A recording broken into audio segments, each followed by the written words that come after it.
we started at the top of the system, mapping the whole system of Social Security to understand where all the fraud was.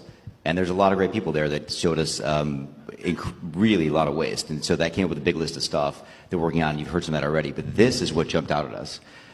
When we saw these numbers, we were like, what is this? In 21, you see 270,000 people, goes all the way to 2.1 million in 24. These are non-citizens that are getting Social Security numbers.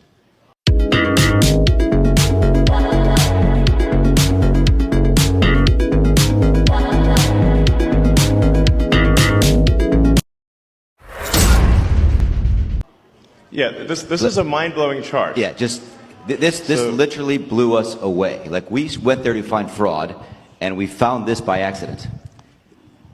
And this isn't political, by the way. My parents are immigrants. Yeah, this country's been great to us. My brother and sister all born in Spain. I'm pro-legal immigration. This is not political. This is not political. This is about America and the future of America.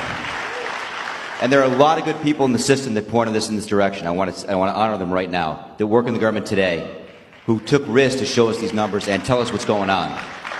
Yeah. So I want to stop for a minute. I want to honor those people today. Very good people. Very good people. I have been from D.C. to Social Security offices to the border to track this down, and very good people have helped us along the way. I want to thank them. Make Social Security are helping people that legitimately get benefits, protect them from fraud that they experience every day on a routine basis, and also make the experience better. And I'll give you one example is at Social Security, one of the first things we learned is that they get phone calls every day of people trying to change direct deposit information. So when you want to change your bank account, you can call Social Security. We learned 40% of the phone calls that they get are from fraudsters. 40%? That's right. Almost half. Yes, and they steal people's Social Security is what happens. Is they call in, they say they claim to be a retiree, then they convince the Social Security person on the phone to change where the money's flowing. It actually goes to some fraudster. This is happening all day, every day.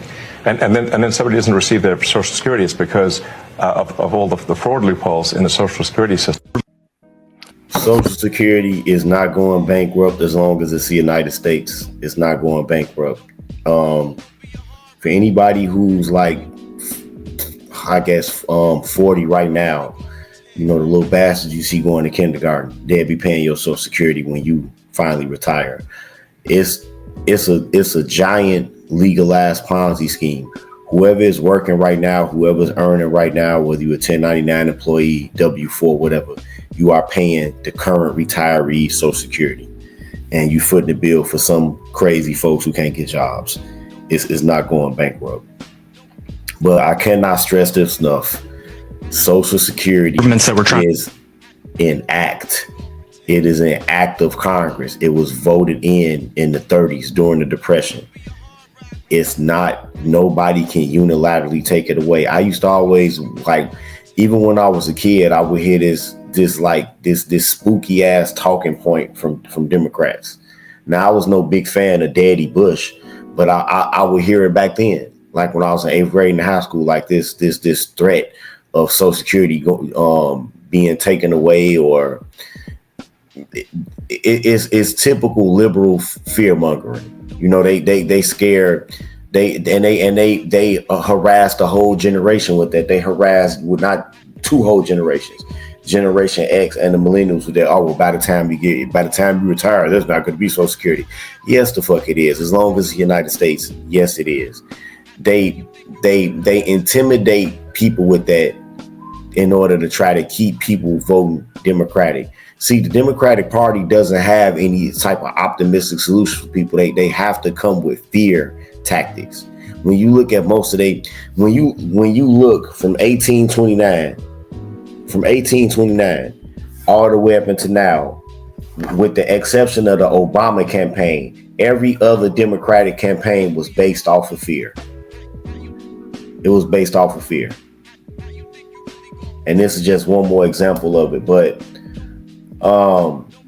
Social Security is rife with fraud. You got people, I can't even imagine how many payees that you got out there collecting checks with somebody that's been dead for years. And they just never went to file a death certificate, right? I can't imagine how many people who went in one of their relatives' places and played crazy and went to a Social Security hearing, got a lawyer, anything, and are collecting in a person's name that's not even alive no more. Like them people that died in Bellevue and all of that shit.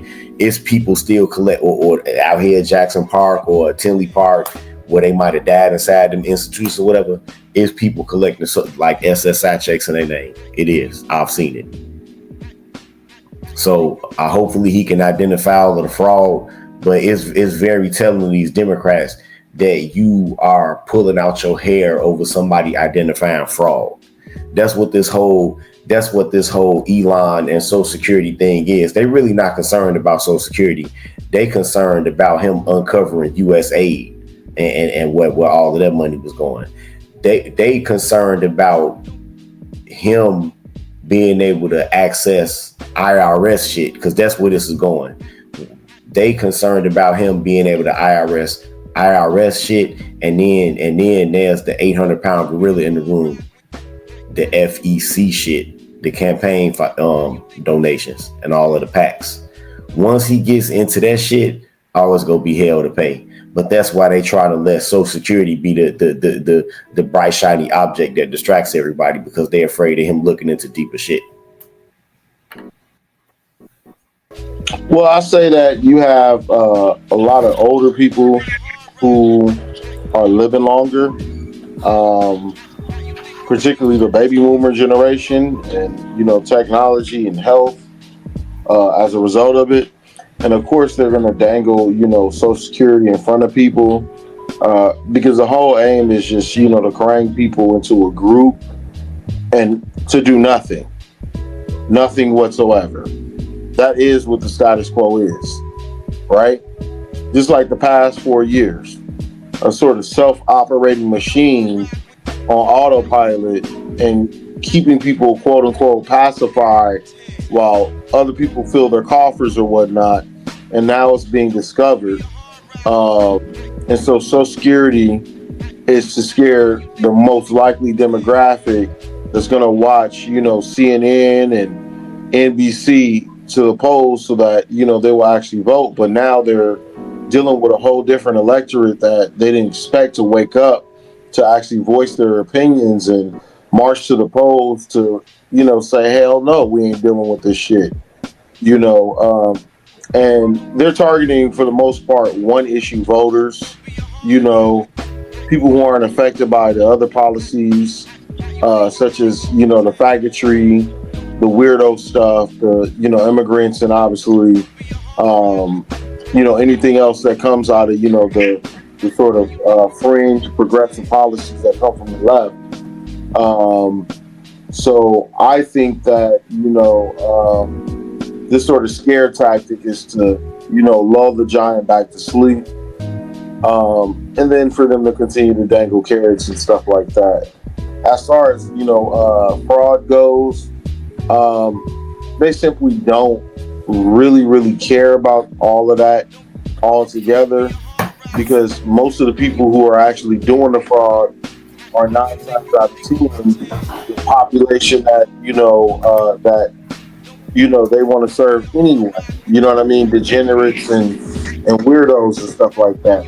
So how could you on one end promote a policy that don't even really get to the people that it's intended for anyway? I mean, they're supposed to be a party for seniors and disabled and this, that, and the other, but you don't care about all the sort of not only rampant Social Security fraud, but also income tax fraud, in which a lot of immigrants actually do, taking your Social Security number and using it, to file on their taxes to get your refund. And you have to go through all kinds of motions to prove that you are who you are, and even then, it takes an act of God to do so. So, much to Tito's point, it is dangling the carrot, and using the stick, because we're supposed to be dumb donkeys. I'll land my plane there. Yeah. This number, what this is when you come in the country, if you're illegal, there's a couple ways to come in. You come in through a port of entry, and you can tell them you're afraid, and they'll give you an asylum case. You'll get an interview, then you get in. That's one way to do it. Another way to do it is to just go to the border. Literally, this happened. I talked to Border Patrol myself. Elon was there too. I went to Laredo, and I went to Bronzeville. Elon went to Eagle Pass. You walk up to a Border Patrol officer, and you tell them you want to come in. They have a couple of choices. They could charge you with a misdemeanor or a felony under 1325, or they can make it an administrative offense, like a parking ticket, basically. They were told to do that, make it an administrative offense under the last administration. And then you go walk across the border. They do what's called a release from your own recognizance, and they give you an NTA, notice to appear, which is to appear to judge. The wait times on judges are like average 6 years. Look at Grok, you'll see it on immigration judges. There's only 700 of them. This is 5.5 million people. Okay? So what happens then? Once you're in the country and you got asylum through one of these pathways, and we've mapped the whole thing out, you can apply for a work document. You file a 765, it's the work form. You get this form called the 766, that's the authorization, and then Social Security Administration automatically sends you in the mail your Social Security number. No interview. No ID. This is worth just reiterating. It's not people sometimes think that under the Biden administration that he was simply asleep at the switch. He wasn't asleep. No. They weren't asleep at the switch. It was a massive, large-scale program to import as many illegals as possible, ultimately to change the entire voting map of the United States and disenfranchise the American people and make it a permanent, deep blue, one-party state from which there would be no escape. Look, if I hadn't seen this myself, I'm not sure I'd have believed it. I went through it myself and mapped it, and Elon is right. This is true. The defaults in the system from Social Security to all of the benefit programs have been set to max inclusion, max pay for these people, and minimum collection. That's what's happening. We found 1.3 million of them already on Medicaid, as an example. We've gone through, on every benefit program we went through, we found groups from this particular group of people, this 5.5 million people, in those benefit programs. And then what was really, really disturbing us was why. We're asking ourselves why. Right. And so we actually just took a sample and looked at voter registration records. And we found people here registered to vote in this population, yes. And who did vote. And we found some by sampling that actually did vote. And we have referred them to prosecution at the Homeland Security Investigation Service. Yeah. Already. That is already happening. More people inventing useful things, like Mr. Bobby Ashimura, who wins our Max Headroom Product of the Month award for coming up with a little attachment you plug into your TV and it warns you that the commercial break is coming by automatically switching off your set for 5 seconds. And here to demonstrate it for us is Mr. Ashimura himself.